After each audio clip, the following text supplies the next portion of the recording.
Vamos lá, gente. Parece que o som tá legal, né?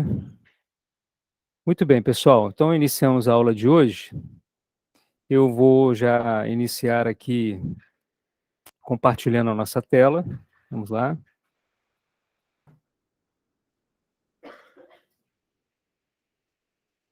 Tela compartilhada. Tudo certo? Vou mostrar para vocês aqui o que a gente vai trabalhar hoje, tá? Hoje a gente vai ter 3 momentos aqui. A gente vai começar falando sobre a configuração do Nodemon e do Sucrazy. Isso já com base no nosso projeto que nós já iniciamos na última aula, né? Na última aula nós já iniciamos a construção ou a definição da estrutura do nosso projeto. Então aquela parte já ficou, ok? E hoje a gente vai dar continuidade. Então, a gente vai trabalhar em cima dessa configuração do Nodemon e do Sucrazy. Em seguida, a gente vai entrar num assunto novo, que é, a gente vai falar sobre o Docker, que é o container que a gente vai trabalhar nesse semestre. E, na sequência, a gente vai falar sobre a configuração do Docker. Tá? Então, a gente tem, assim, um primeiro momento um tanto quanto prático, no sentido de que a gente vai falar em termos de código, e no segundo momento vai ser um momento mais conceitual, em que a gente vai mostrar a proposta do Docker para esse semestre, tá? Desse container, que vai nos permitir utilizar um novo banco de dados para as nossas aulas. E aí que, depois que a gente finalizar essa parte de conteúdo, a gente dá uma parada na gravação e a gente continua aqui discutindo as estratégias que a gente vai utilizar para poder tornar esse período mais prático em termos aqui de uso do laboratório, tá?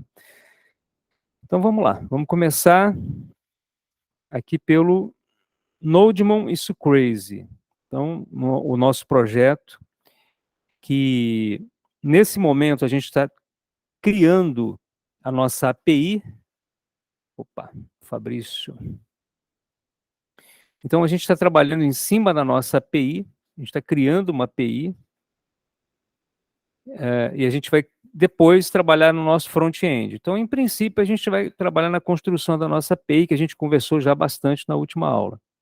Tá? Vou mostrar para vocês aqui que estou com um projeto já aberto, nesse ponto da aula, tá? Eu vou comentar depois sobre esse código aqui que vai ser compartilhado com vocês. E no momento em que a gente executar, vamos fazer um teste, e a gente vai trazer aqui para o navegador, a gente vai fazer a execução via navegador, tá? Então vamos lá, vamos iniciar aqui comentando sobre o Nodemon e o Sucrazy.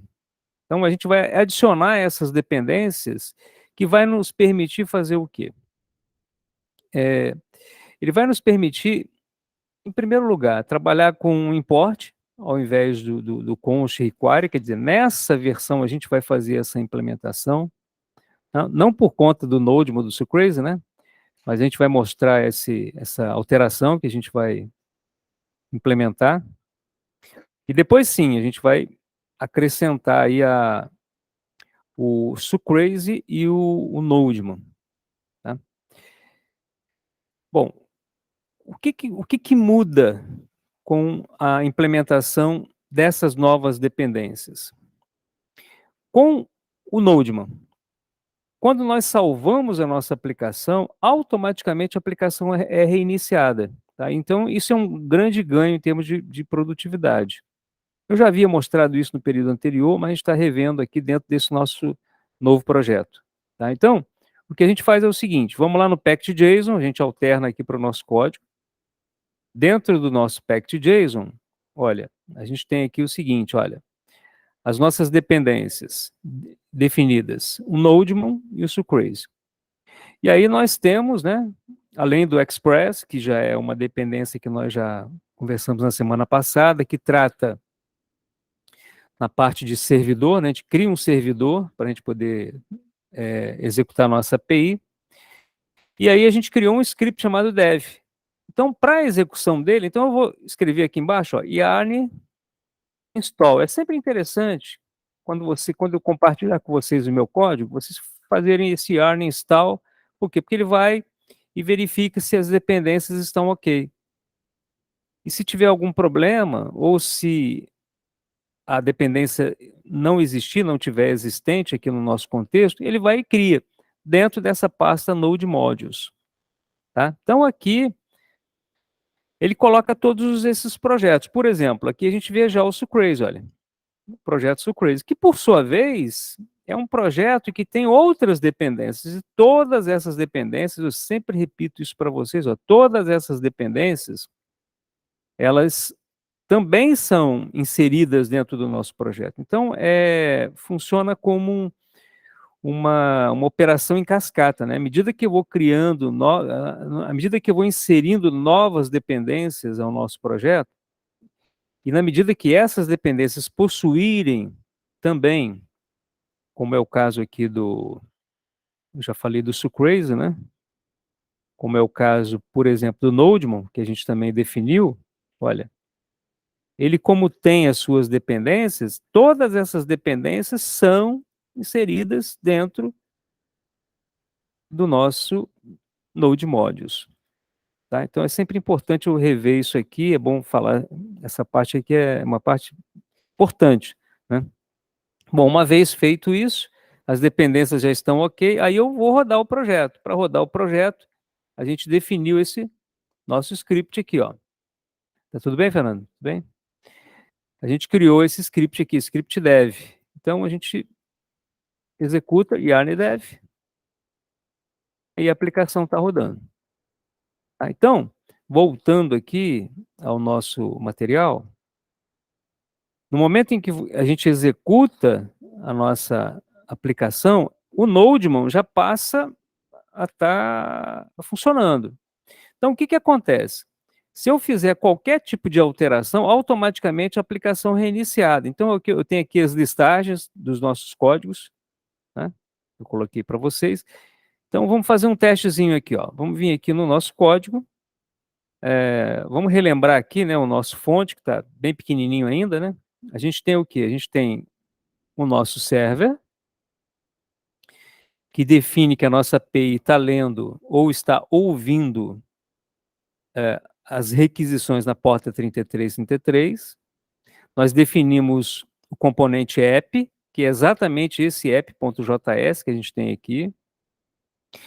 Dentro desse app.js, a gente importa o Express, que é o nosso servidor, a gente importa o nosso routes, que representa as nossas rotas. Então, aqui nas nossas rotas, olha, eu defini a rota barra, que a gente já explicou bastante na semana passada, tá?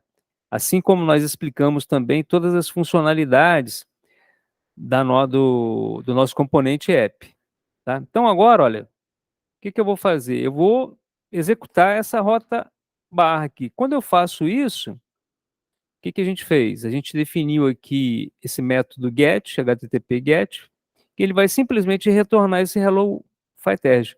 Então, a minha aplicação está em execução, eu venho aqui, ó, no Google, no Chrome, né? A minha aplicação, ela está rodando no domínio local. Então, eu vou colocar aqui localhost,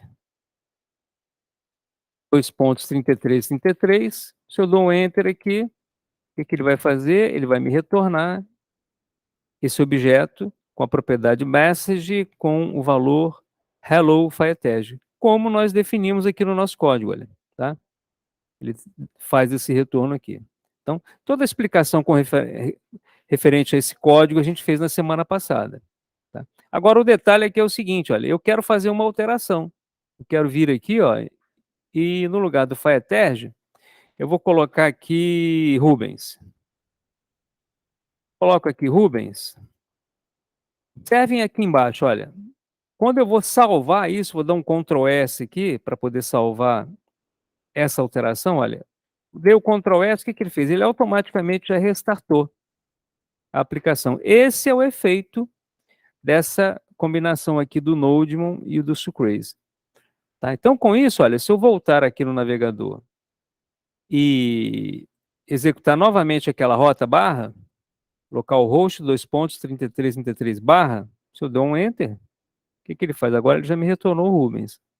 Quer dizer, no aspecto, no quesito produtividade, isso é bem interessante, tá? Então, essa é a primeira parte que eu tinha que comentar com vocês, tá? E eu tenho, nesse material que eu vou compartilhar, eu falo aqui sobre a parte de debug. Eu não vou pular essa etapa, porque isso aqui a gente já falou bastante, temos até vídeo já gravado sobre isso. Vamos avançar e vamos falar agora sobre o nosso segundo assunto, que é o Docker. Então vamos lá. O que que é o Docker e por que que a gente vai utilizar o Docker? Vamos lá. Primeiro, vamos fazer uma visão aqui mais ampla, né, do que seria esse nosso Docker. Ele nos permite a criação de ambientes isolados. Isso é que significa um container. Quando a gente fala de Docker, é um container. Containers expõem portas para comunicação. Então a gente tem a nossa aplicação aqui, ó, e a gente pode inserir dentro desse nosso container os nossos, por exemplo, bancos de dados. Se a gente for utilizar o Postgre e o MongoDB, eu posso instalar esses dois banquinhos aqui dentro do Docker. Então, quando eu subo o Docker, ele vai considerar essas instâncias aí de banco de dados. Eu poderia instalar o Postgre na minha máquina, por exemplo, eu estou trabalhando com Windows aqui, eu posso instalar o Postgre no Windows? Posso. Posso instalar o MongoDB? Também posso. Vai funcionar do mesmo.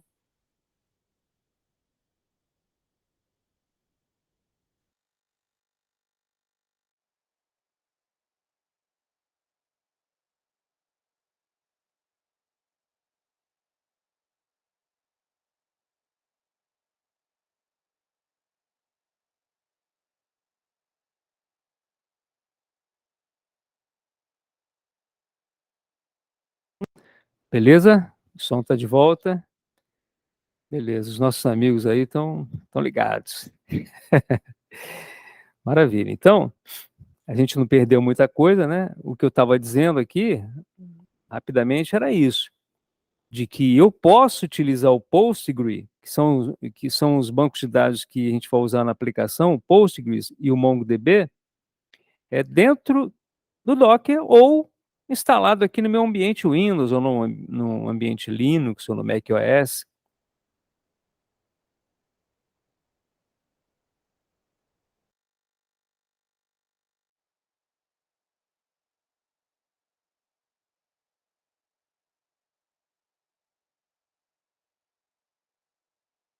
Estranho, hein, Vitória? Agora voltou, né? Muito estranho, tá? Mas vamos lá, vamos tentar mais uma vez aqui. Tá? Então, essa parte a gente já falou, né? Vamos continuar então, vamos dar sequência. Eu vou entrar em mais detalhes no material que eu preparei para vocês. Eu preparei um material para vocês lerem com calma, que tem toda a parte de conceitual e a parte de instalação, que eu vou dar uma destrinchada maior. De qualquer forma, tem essa apresentação aqui que apresenta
Vamos ver se agora vai.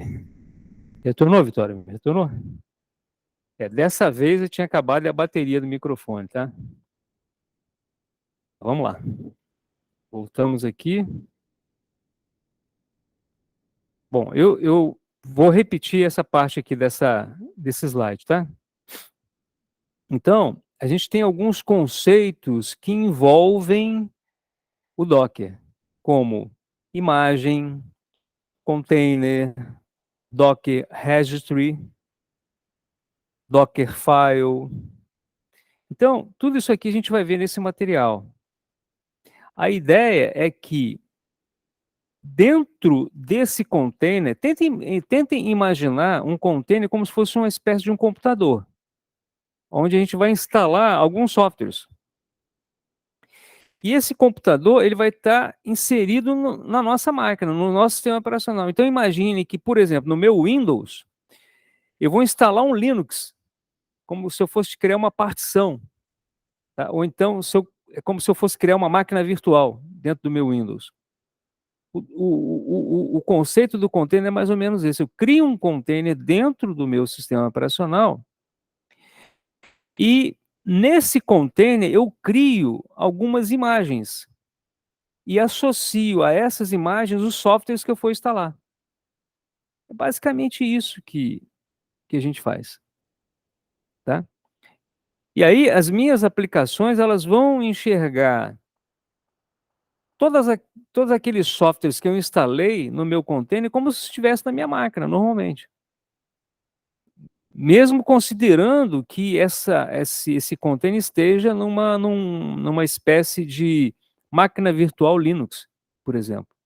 Então isso eu acho bem interessante, e é o que a gente vai ver no material que eu vou apresentar já já para vocês, tá.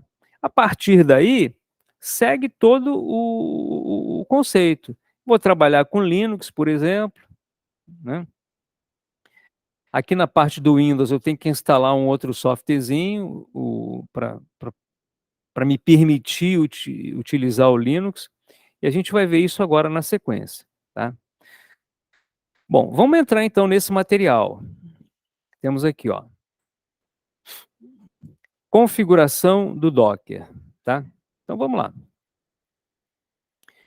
Eu aqui apresento alguns conceitos, eu acho interessante, tá, gente, mesmo que seja um pouco cansativo para vocês, eu acho interessante a gente dar uma dedicada aqui nesse material, para que a gente, torne bastante produtiva essa aula no sentido de que essa parte conceitual fique bem enraizada, porque depois a gente vai para a prática, tá. Então, o Docker é uma tecnologia de código aberto utilizada para lançar aplicações por meio de containers. Ela é relativamente nova, mas recebe melhorias constantemente. É como um software qualquer. É muito popular entre os desenvolvedores e pode ser instalado sem qualquer problema na sua distribuição Linux de preferência, tá? É por isso que a gente vai instalar o Linux, tá? A principal novidade do Docker é que ele permite empacotar uma aplicação ou um conjunto de serviços em containers. Como eu falei com vocês, eu vou, por exemplo, não vou chamar de empacotar, mas eu vou, instalar um banco de dados, o Postgre. A gente vai instalar dentro do Docker, tá, dentro do nosso container. É o que a gente vai ver aqui na sequência, né. Um container do Docker é um exemplo de aplicação que contém todas as bibliotecas de componentes e componentes necessários para uma aplicação funcionar. De um ponto de vista mais prático, um Docker é uma máquina virtual, reduzida, que funciona independentemente do sistema operacional, onde uma aplicação específica ou serviço é executado. Então, eu vou instalar, por exemplo, o Postgre. Eu tenho que executar um serviço, porque o Postgre ele tem que ficar rodando na minha máquina. Vou mostrar para vocês isso na prática daqui a pouquinho. Um container do Docker é gerado de uma imagem, que é o resultado da aplicação ou do serviço empacotado.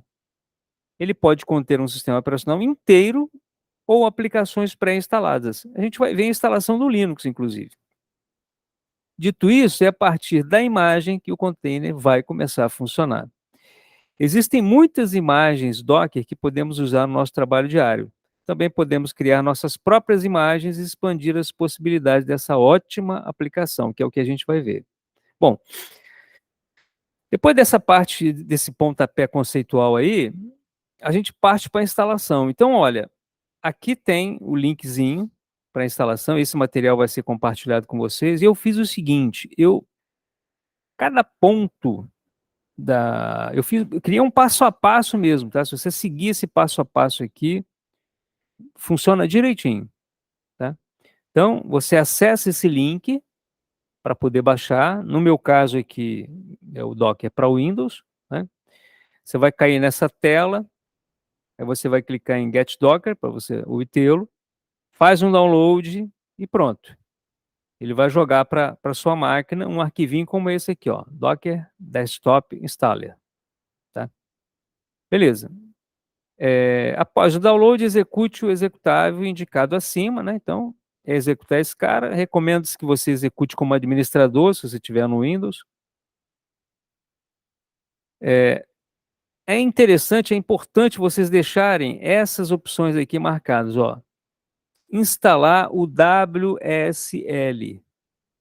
O WSL, ele é fundamental, porque é ele que vai te permitir essa integração do Windows com o Linux, tá?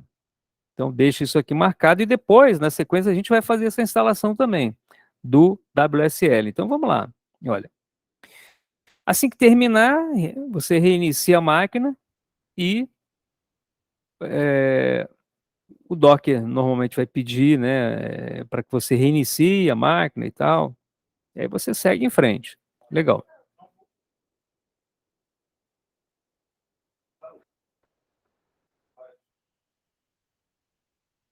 Som. Agora retornou, né? Então, vamos lá. Beleza, então, voltamos aqui. Eu estava falando no seguinte, uma vez que você instalou o Docker, continua fora? Não tá não? Deixa eu ver aqui. Som.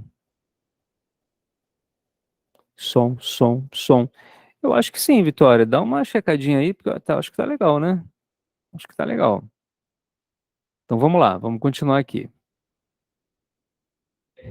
Bom, reiniciou a máquina, o Docker está instalado. Então, eu vou fazer o seguinte: na medida que a gente for executando, mostrando aqui esse material, eu vou mostrando para vocês como é que ele está instalado nessa minha máquina, porque o Docker está instalado nessa minha máquina Windows aqui. Tá? Então, a primeira coisa que eu faço é Docker espaço -v. Então, olha, eu estou aqui com o meu hiper aberto, eu vou até minimizar aqui, meu hiper, e vou mostrar para vocês aqui o seguinte, ó, estando aqui no meu hiper, o que eu faço? Eu vou executar o Docker -v. Ele vai me mostrar aqui a versão que eu estou utilizando. Parece que tem alguém querendo entrar na sala, vamos ver. Aí é o Glauco. Beleza, Glauco. Então, olha, aqui, deixa eu abrir o material, tá aqui. Aqui o hiper. Então, olha, eu executei aqui, ó, Docker -v, ele me mostrou aqui a versão do Docker, tá? Que está instalado. Então, vocês vão ver que na minha máquina eu tenho o Docker instalado, ele já está configurado bonitinho aqui. Em seguida, você instala o WSL, que é um subsistema do Windows para Linux. Então, segue o passo a passo aqui e vamos lá, tá? Clicou nesse link aqui,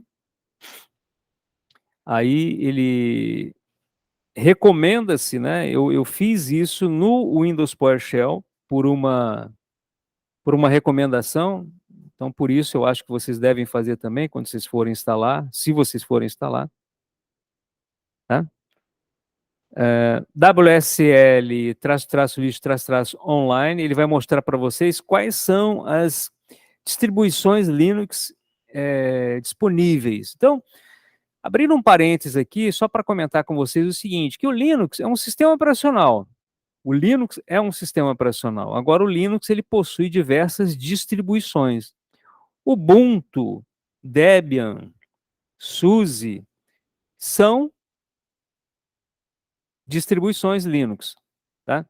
E cada uma distribuição ela possui uma versão. Então, Fernando, quando você, por exemplo, instala o Ubuntu na sua máquina, você vai instalar a versão do Ubuntu. Quer dizer, não é a versão do Linux, é a versão da sua distribuição Linux. Tá ok, pessoal? Isso é importante, tá? Entender essa questão aí, tá? Imagino que alguém aqui que sempre trabalhou com Windows, que resolve instalar o Linux na máquina, vai se deparar com isso.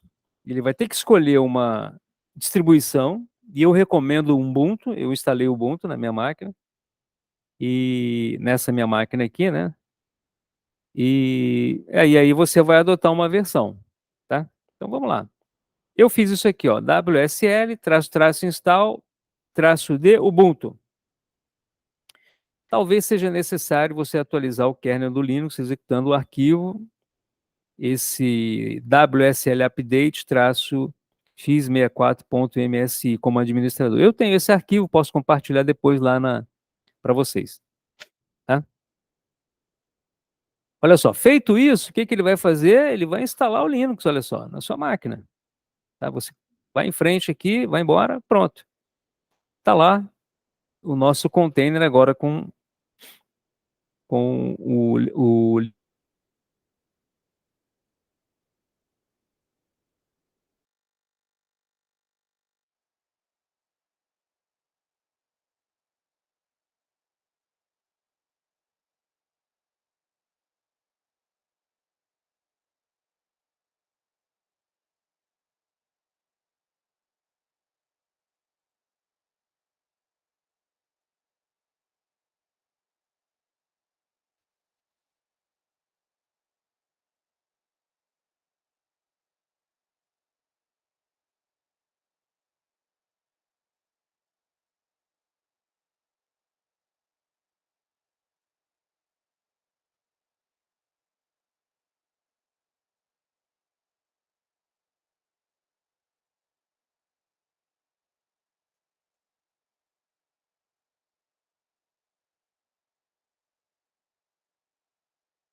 Então, meus amigos, vocês viram, viu, Fernando, o problema, agora você sentiu, né, o Halisson?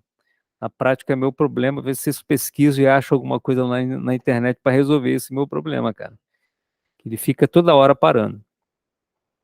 Então vamos lá, voltando aqui, eu estava dizendo o seguinte, que um dos objetivos da nossa disciplina é implementar um novo banco de dados, que é o Postgres, que eu considero um banco mais robusto do que o MySQL e mais recomendado, se você for criar uma aplicação assim para uma média empresa, né?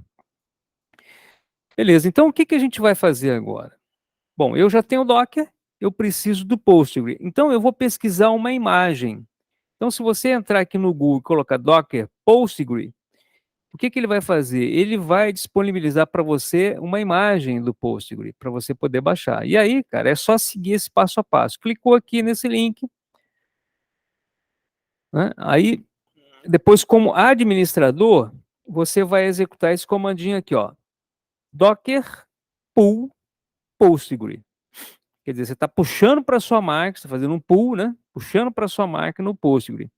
Aí ele vai iniciar um processo de download. Aí você prepara um cafezinho, né, para você já aguardar. Ele vai trazer a última versão estável para você, que você pode utilizar, o latest, né? E pronto, né? A imagem Postgre está criada. Então, para iniciar uma instância Postgre, a gente vai executar aqui, ó, no PowerShell, esse comando aqui. Quer dizer, eu não vou fazer isso aqui porque eu já instanciei, eu já criei essa instância. Isso aqui é quando você faz pela primeira vez. Então eu estou dizendo o seguinte: olha, eu vou criar uma instância do Postgre, que eu vou chamar de database, e vou criar uma senha, que eu chamei de Docker também. Eu vou definir uma porta, onde ele vai ser executado. Recomenda-se utilizar essa porta 5432, e aí ele vai fazer isso, ele vai baixar essa última versão do Postgre para a gente, tá? Legal. E aí, o que que eu vou fazer aqui, ó? Olha só, eu tenho aqui na sequência o Docker PS. Olha só, eu como já instalei o Docker na minha máquina, o que que acontece? Se eu faço esse comando aqui, ó, Docker PS, o que que acontece, ó? Docker PS. Teoricamente, não deu em nada. Opa, ele está me dizendo que eu não tenho privilégios. Então eu vou fazer o seguinte, gente, eu vou fechar isso aqui, vou sair desse. Aliás, não vou sair desse cara, não. Oi? Até estou, só que aquilo que eu falei, ele recomenda que eu use PowerShell. Então, a minha ideia é a seguinte: é sempre trabalhar, sempre que for trabalhar com Docker, trabalha com o Windows PowerShell. Tá? Inclusive, eu executo PowerShell como administrador.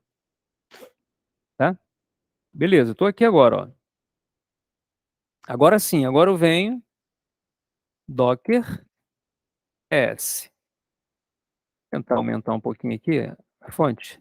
Aqui, ó, Docker PS.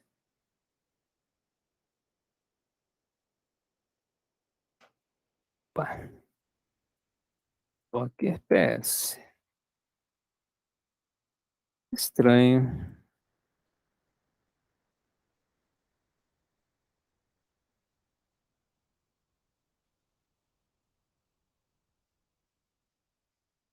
Ele está dizendo que eu estou sem privilégio para poder, mesmo no PowerShell.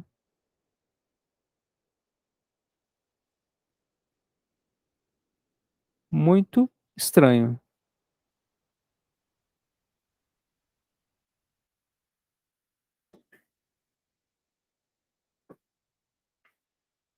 Gente, essa para mim foi novidade, tá? Deixa eu novamente aqui tentar. Windows PowerShell. Venho aqui, quero executá-lo como administrador. Vou mudar de pasta, vou para a pasta raiz aqui, vou colocar um Docker PS para ver. Ele está dando algum problema aqui, pessoal. Não sei por que motivo, mas eu não, é uma pena que eu não vou poder mostrar isso para vocês aqui. Eu teria que talvez reiniciar minha máquina, fazer alguma coisa nesse sentido, tá? Mas como eu não quero interromper, o que que eu vou fazer? Eu não vou mostrar, mas como eu capturei todas as telas, eu vou conseguir mostrar pela minha apresentação, tá? Então, é o seguinte, quando eu faço um Docker PS aqui, ó, nesse momento eu faço Docker PS, teoricamente ele não vai mostrar nada para mim. Por quê? Porque ele não está em execução. Eu teria que executar a minha aplicação, no caso Postgre, para que eu pudesse fazer esse acesso, né, utilizar esses comandos. Aqui, como eu acabei de criar essa instância, ele já habilitou para mim, tá? Ele já iniciou a minha aplicação, tá? Então, o container Postgre já está em execução. Vamos lá. Esse Docker PS-A, ele mostra tudo que já esteve em execução na minha máquina, tá? É por isso que eu tentei fazer aqui o Docker PS-A. Então, quando eu faço Docker PS Database, ou melhor, Docker Start Database, o que que ele faz? Ele dispara, que ele não fez porque realmente o Docker não tá com algum problema aqui, de privilégio aqui, alguma coisa assim. Deixa eu tentar pelo prompt do DOS, pessoal. Como administrador do prompt do DOS, só para ver se pode ser alguma coisa. Docker PS. Realmente, depois eu tenho que olhar com calma. Por que que não está rodando a minha máquina? Mas olha, vamos lá, vou passar aqui o que eu já tinha anotado para vocês aqui, ó. Se eu desligar minha máquina, quando eu ligar novamente, o meu Docker vai estar fora. Aquela instância não vai estar em execução, ele não vai estar mostrando aqui, ó, em execução. O que que eu tenho que fazer? Eu tenho que fazer o docker start database, e ele executa a aplicação para mim, tá? Ou então eu poderia utilizar esse ID aqui, ó, ele cria aqui um ID, aqui, ó, esse ID, contém ID. Se eu fizer o docker start e informar esse ID aqui, funciona da mesma forma. Só que é muito mais interessante trabalhar com o nome que eu criei, que eu chamei de database, tá? Quando eu faço o PE, Docker PS, ele exibe tudo que está em execução, tá? Agora o legal é o seguinte, olha só. Se eu quiser fazer um log de tudo que eu fiz no database, Docker logs database. Ele mostra para mim tudo que eu utilizei, tudo que eu executei, tá? Vamos lá. Para eu poder entrar no meu banco de dados, no meu container, isso é que eu quero chamar toda a atenção de vocês aqui, ó. Olha só.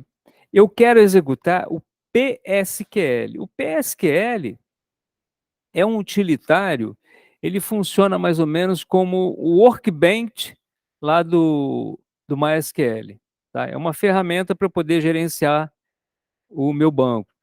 Fazer os create tables, vocês já tiveram aula de banco de dados, vocês já dominam essa parte.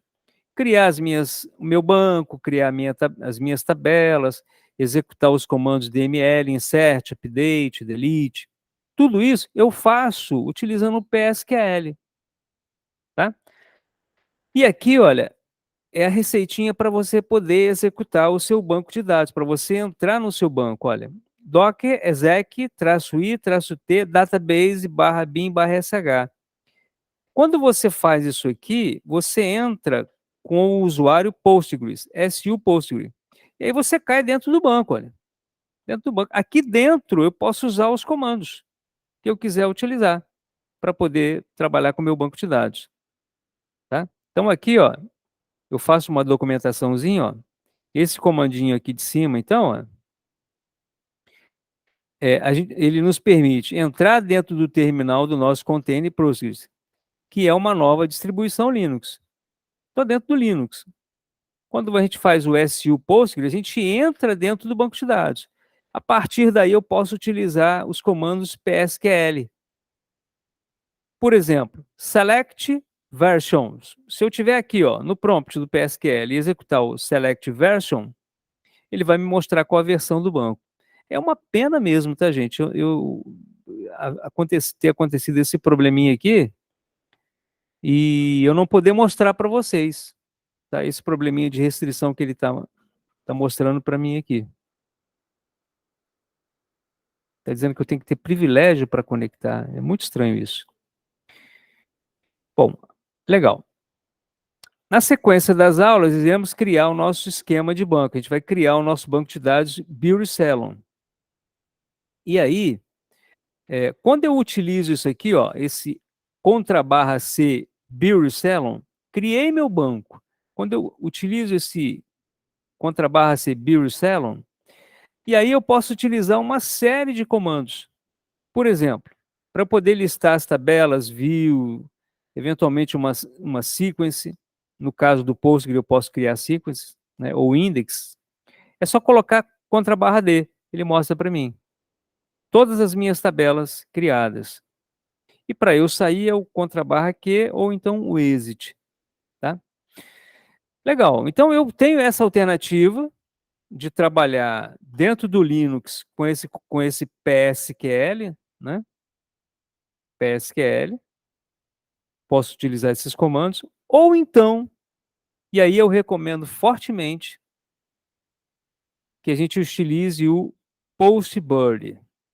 O que que é o Postbird? Postbird é esse softwarezinho aqui, ó. Deixa eu mostrar para vocês aqui que eu tenho ele na minha máquina. Aqui, ó. É esse softwarezinho aqui, ó. É um softwarezinho gratuito que você pode utilizar, que você pode instalar. Então, quando eu entro aqui, ó, eu vou tentar conectar no banco, só que ele vai dar problema, porque a minha instância não está iniciada, né? Se eu tentar fazer a conexão aqui, ele certamente vai recusar, porque o banco não está instanciado. Se eu conseguisse instanciar, aí eu conseguiria fazer a conexão. E aí, aqui dentro, eu vou ter uma interface visual para poder fazer a conexão com o banco, executar os meus comandos SQL, tá? Então, para esse semestre, o que que a gente vai trabalhar? A gente vai trabalhar com Postgre, e a ferramenta que a gente vai utilizar para poder criar banco, fazer conexões e tudo mais, vai ser executar comandos, né, SQL, vai ser o Postbird, né, que é o programa cliente que a gente vai utilizar. Ok? Então vamos aqui. Legal. Aí aqui, eu vou mostrar aqui um passo a passo para vocês de como é que você faz, olha. Vai lá no Google, Postbird, vem aqui o link, você baixa, faz a instalação dele, tá? Eu recomendo aqui uma versão, mas você pode pegar a última versão, sem problema. E aí aqui eu mostro passo a passo como é que a gente faz, olha. Uma vez que você acessar e vem aquela tela de conexão, o que que eu faço? Olha, vocês se lembram que nesse mesmo material eu criei a instância do meu banco. Então, quando eu faço isso, olha, indicando que o meu domínio é localhost, a porta é 5432, que o meu usuário é Postgre, a senha, vocês se lembram, eu coloquei Docker. Se eu fizer a conexão, ele vai conectar na boa. Ele vai fazer conexão na boa. Então, olha só, agora eu vou seguir esse espaço aqui que eu capturei essa tela. Quando eu clico na conexão, ó,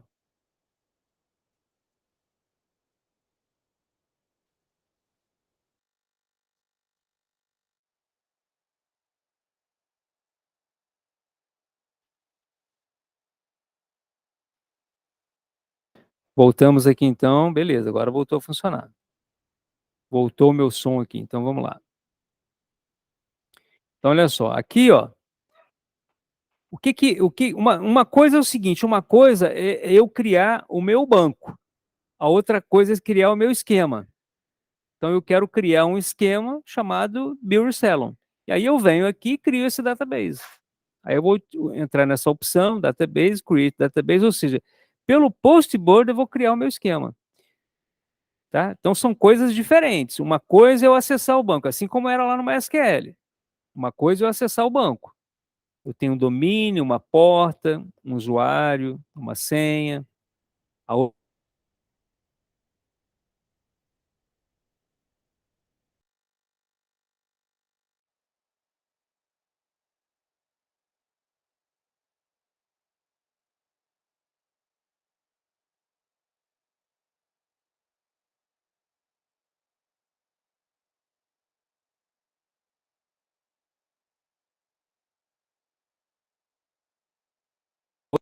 som. Opa, voltamos. Então deixa eu voltar nesse ponto aqui, ó. Vou só repetir essa parte aqui, ó. Uma coisa é você criar a conexão, hein? Vamos lá, atenção, atenção aqui. Uma coisa é você criar a sua conexão com o banco. Criei a minha conexão com o banco. Criei a minha instância, onde eu defino o domínio, a porta, o usuário, senha. A outra coisa é eu criar o meu esquema. Tá? E a gente vai criar o esquema BuildCellon, que é isso aqui, ó, BuildCellon. E é aqui que a gente vai criar as nossas tabelas e tudo mais. Tá? Feito isso, legal. Meu banco estava em execução. Quero parar meu trabalho por hoje, Fernando. O que que eu faço? Vou lá no prompt, Docker stop database. Tá? Parei meu banco parado.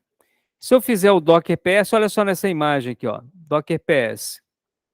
Ele estava mostrando o banco. Fiz o Docker stop database. Fiz o Docker PS de novo. Ele já não mostrou nada, mais nada. Se eu quiser saber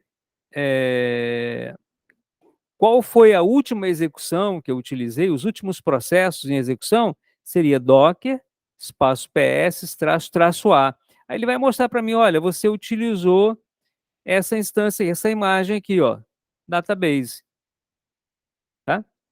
Como eu fiz aqui, ó, Docker PS traço A. Ele mostra para mim, ó, você executou isso. Aí para eu poder disparar de novo, docker start database. Ele vai executar essa instância, tá? Beleza, maravilha.